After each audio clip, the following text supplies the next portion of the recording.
प्रश्न न 1। दृष्टिविहीन महिला टेनिस विश्वकप प्रतियोगिताको आयोजक राष्ट्र कुन हो?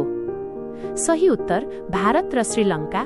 नोट सहभागी राष्ट्र 6वटा राष्ट्र खेल सञ्चालन सन् 2025 नोभेम्बर 10 देखि 23 संस्करण। पहिलो विजेता राष्ट्र भारत, उपविजेता राष्ट्र नेपाल।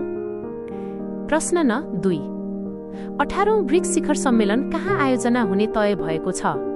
सही उत्तर भारत। नोट 17औं ब्रिक्स शिखर सम्मेलन सन् 2025 जुलाई 5 र 6 रियो डी जेनेरियो ब्राजिलमा भएको थियो। प्रश्न न 3। 98औं ओस्कार अवार्ड अमेरिकाको कुन थिएटरमा आयोजना हुने भएको छ? सही उत्तर डोल्बी थिएटर। नोट 98औं ओस्कार अवार्ड सञ्चालन सन् 2026 असार 15 गते आयोजना अमेरिकाको लस एन्जल्स स्थित डल्बी थिएटर नेपालबाट चयन भएको चलचित्र एन्जिला। प्रश्न न 4। मिस युनिभर्स 2025 कति औं संस्करण सम्पन्न भयो? सही उत्तर 74औं।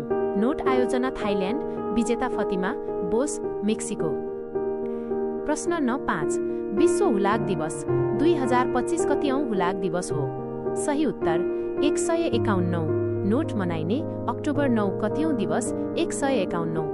2025 कोलम्ब लागि नारा post for people local service global REACH विश्व हुलाक सङ्घ UPU को स्थापना सन् 1874 अक्टोबर 9 मा भएको थियो। प्रधान कार्यालय बर्न स्विट्जरल्यान्ड।